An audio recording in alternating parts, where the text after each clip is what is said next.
pessoal!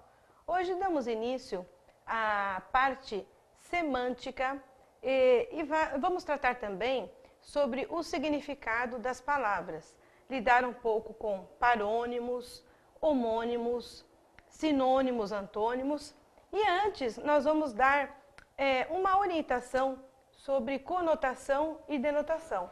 Aspectos muito importantes estão inclusos na sua prova, lá no seu concurso, e às vezes, por falta de conhecimento, não conseguimos visualizar essas definições dentro ali do contexto da sua prova.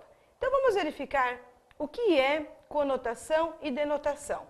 São linguagens aparentemente significativas, textuais, e, mais precisamente, a definição de cada uma delas é importante ressaltar. Então, vamos ver? Primeiro, o que é denotação? Vamos lá? Denotação indica para nós o significado restrito, impessoal, sentido do dicionário, linguagem simples e precisa de valor usual. Então, veja, quando eu lidar com a linguagem denotativa, o que ela informa? A linguagem que está encaixada dentro da norma. Então, você tem lá no dicionário o significado da palavra real, é aquele, né, normativo. Então, no seu contexto, você vai ter lá na sua prova o significado natural da palavra, exatamente ao pé da letra o que ela significa. Vamos dar uma olhada nos exemplos. O garoto quebrou a vidraça. Veja, quando eu falo o garoto quebrou a vidraça, o verbo quebrar significa realmente uma ação. Então, eu tenho a ação de quebrar. Quebrou. Então, se você olhar lá no dicionário, você vai exatamente verificar o seu significado, que vai estar aqui análogo, de acordo com esse mesmo contexto, quebrar.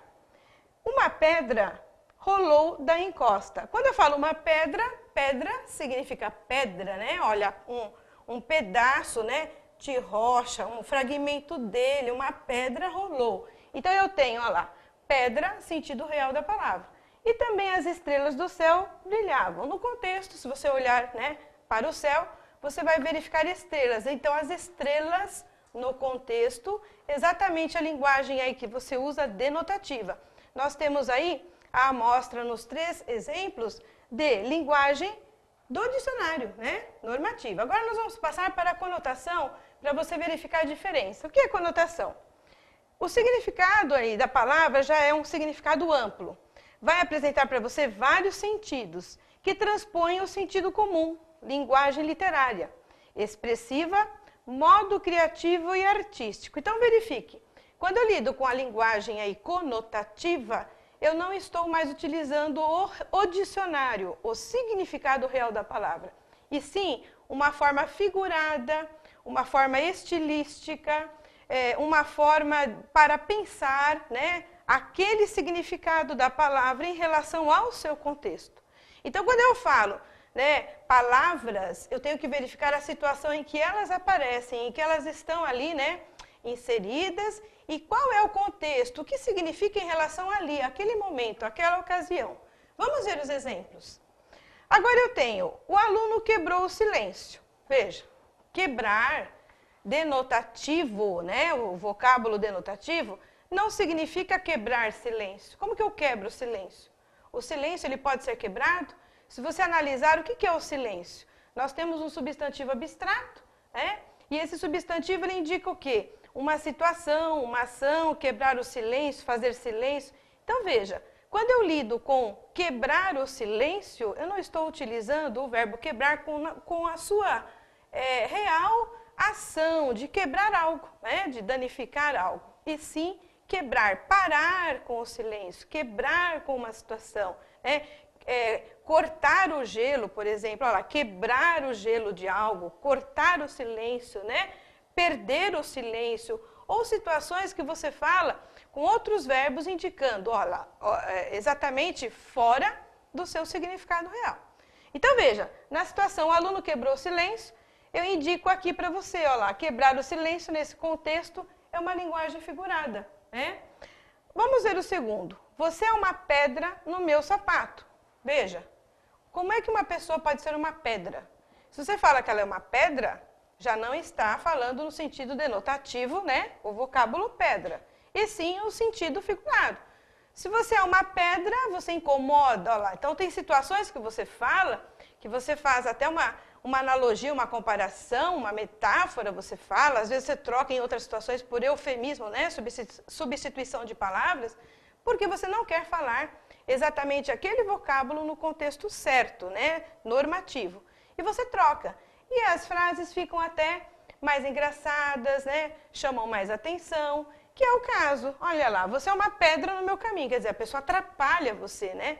Então, nesse contexto, pedra significa, né, de uma forma estilística, olha lá, de uma forma,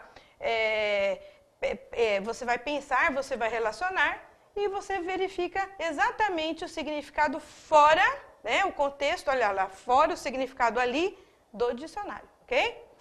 Mais um exemplo, as estrelas do cinema brilhavam. Então, veja, quando eu falo as estrelas do cinema brilhavam, é completamente diferente de as estrelas do céu. As estrelas do, né, cinema, eu informo que são as estrelas, as artistas, as pessoas importantes, né, brilhavam, quer dizer, faziam sucesso, estavam ali, eram importantes, eram notadas. Então, eu também estou utilizando uma linguagem figurativa, fora do contexto real do dicionário, ok? Eu só vou colocar para vocês os exemplos, para vocês verificarem bem essa diferença, assim você vai sacramentar, né, essa noção de denotação e conotação agora, ok? Vamos lá? O garoto quebrou a vidraça é a linguagem denotativa. Então, você tem que quebrar no sentido de mostrar, né? A ação de quebrar, denotativo, mostra para você o vocábulo real. E no outro exemplo, você tem o aluno quebrou o silêncio. Então, uma linguagem figurada. Outro exemplo, uma pedra rolou da encosta. Então, você tem a linguagem denotativa e você é uma pedra. Olha lá, linguagem conotativa. Já não tenho mais, né, aí o mesmo sentido. E também, as estrelas do céu brilhavam e você tem a linguagem denotativa. E agora, as estrelas do cinema brilhavam. Linguagem figurada também, ok? Então, bom, esta distinção é interessante, né, estudar e verificar com mais atenção, ok?